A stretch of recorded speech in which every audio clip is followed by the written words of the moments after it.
This might have happened a few days ago, or it could have happened a year ago, and I just sat on the footage until now. Um, this car drove up, and I don't know if these people were from Colin Flaherty videos or not, but they tossed out a firecracker that sounded like a cannon shot going off, and there was a red burst. They parked the car and tossed it out of the car. Now, what if the grass was dry instead of green, and that caused a fire to start? I don't give a shit if a fire starts. That's not the problem. I was hoping maybe they'd throw out a second firework, so I kept filming, waiting for it, but it didn't happen, so you don't get to see it. A fire starting is not the problem. The problem is that I am in the area where the fire will start. And what happens if you are unfortunate enough to be near a spot where a wildfire starts? It's not that you'll burn to death, that a wildfire would be easy to outrun. It's that you will be swept up by the police as a suspect. So the logical thing would be to get out of the area without being seen, at least by the police. I was going to film them throwing fireworks for entertainment purposes, to put in a video. If I see some kind of a crime being committed, I don't film it as evidence for the cops. I only film it for my own amusement. So I wasn't doing this for purposes of creating evidence. I was doing it for my own amusement, just to film something exciting. The problem becomes is, how do you get out of the area without being seen if cops or firefighters show up? These guys might have started a fire and then sped out of there in a car, and I'd still be lingering in the area on foot.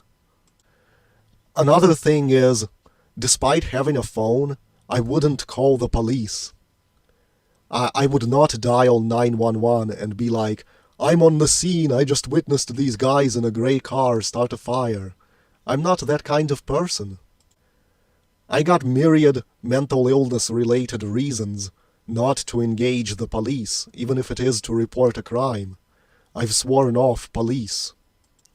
That in itself actually makes me vulnerable to crime, because someone could fucking rob me, and I wouldn't report it. And if I took my own vengeance instead, they would call the cops on me, and I'd be in the wrong. So there you go, just one more way someone can abuse me, take advantage of my vulnerability.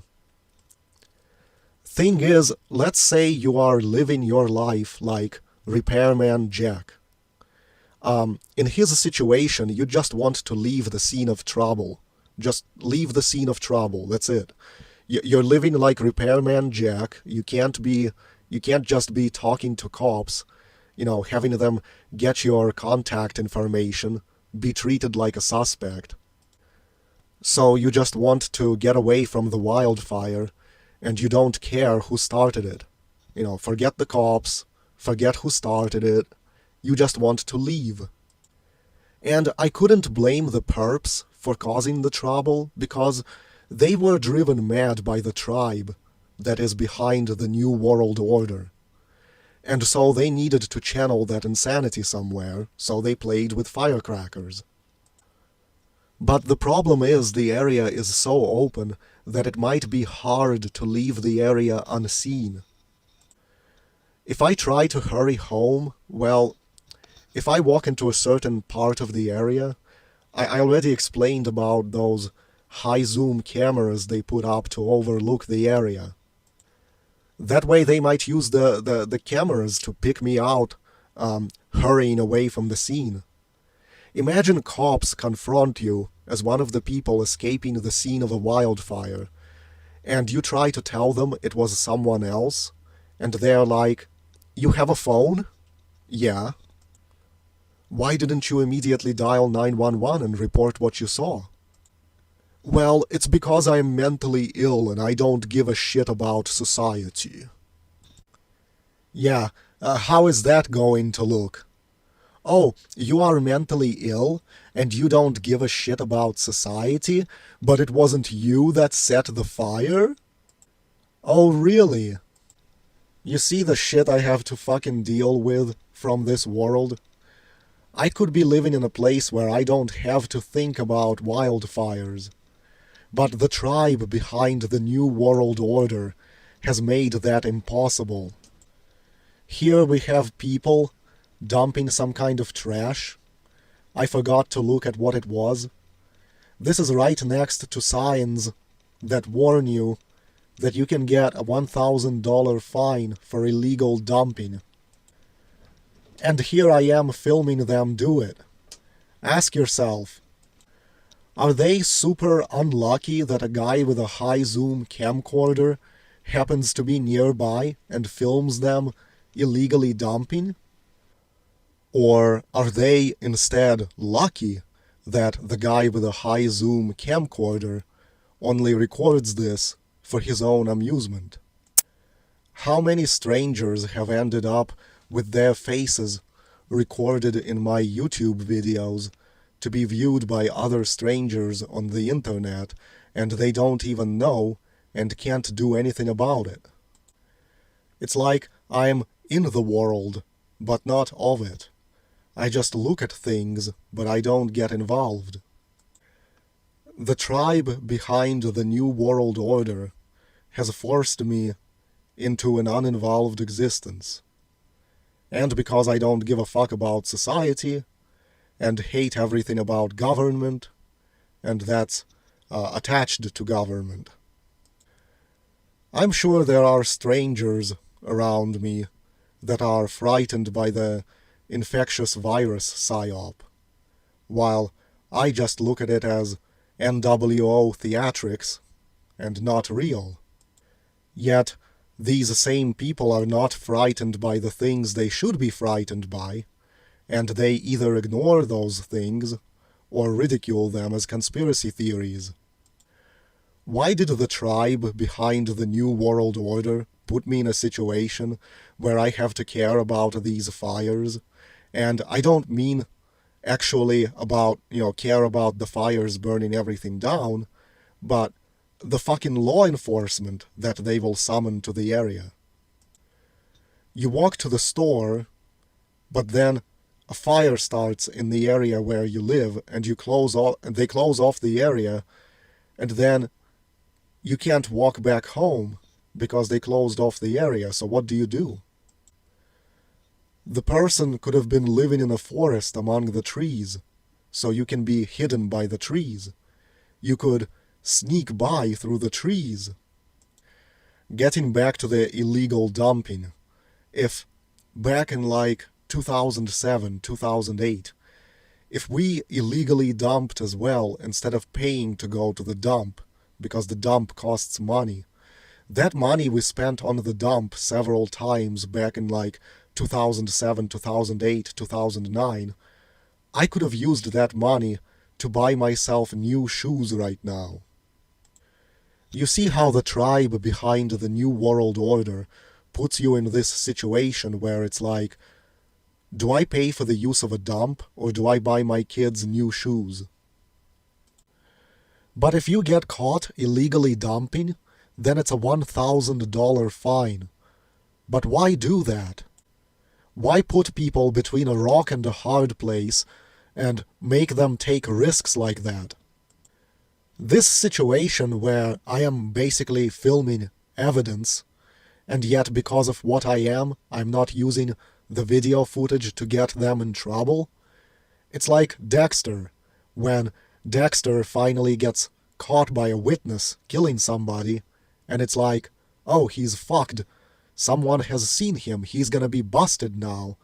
But then it turns out the witness is a killer himself, and he's not going to go to the cops. That's kind of how it turned out for these people. In the novel Dance of Death, Smithback warns his wife that if he tells her how the Lucifer's nutsack diamond was stolen, then it will make her accessory after the fact to the crime, because she will know information pertinent to the investigation and won't be telling the police. So the police, with a stern wag of the finger, will warn me that if you are seeing a crime and you are collecting video evidence and you are not reporting it to the police, you're running off and hiding instead, then you are aiding and abetting the criminals. Autism is no excuse. The law is such that anyone who sees a crime being committed and doesn't call the police or come forward as a witness or doesn't present any evidence they might have, they have aided the criminals and should be penalized by the law. Autism is no excuse. The cops will say that autistic people can be dangerous criminals too, just like Adam Lanza, who gunned down 20 children at the Sandy Hook Elementary. And no, cops don't care that you say Sandy Hook was a hoax. Cops do not want to see it as a hoax. Why such a torment? Cops will say that you saw people illegally dumping, you filmed the evidence, and you didn't bring it forward. That makes you accessory after the fact. Also, the way littering laws must work is that if you touch a piece of litter in the street and then leave it sitting where it is, that makes you responsible for that litter. Let's say somebody drops an empty soda can on the sidewalk. That makes them responsible for littering, but only up until somebody else touches it. If they don't get caught until somebody else touches it, then they're going to be free and clear, because it's the person who touched it next. They become responsible for it. Because it's like they took possession of it and then returned it back on the sidewalk. So now they are responsible. So as you're walking by and you just kick that soda can for the hell of it, if a cop sees you, he can tell you to pick it up or threaten to charge you with a fine for littering because you touched that soda can. Because that made it your soda can now, because you touched it. So if anyone illegally dumps a piece of carpet, and I grasp it and drag it a few feet and then leave it, because I touched it, that carpet became my possession, so now legally it is I who left that piece of trash there, not the person who originally dumped it. You see how America has zero freedom? It has cruel laws. It is an evil nation run by psychopaths who care only about Lucifer's nutsack diamonds. Even foreigners who immigrate here have every right to despise United States, even though they chose to come here, to burn the flag, to spit on this sick and evil nation with its disgusting, sick and evil military. Hope that all the fucking soldiers in America die horrible, bloody deaths in wars. Yet I immigrated here, and I will continue living here, and I will continue insulting the country and hating on it, and there is nothing you patriotic, USA-loving assholes can do. And one day I'll take the fucking taxes you paid as welfare, if I can get on welfare, so I can continue writing James Grider novels that glorify psychosis and criminality. So I can play video games and make videos like this and not work a job, and there is nothing you can do about that either.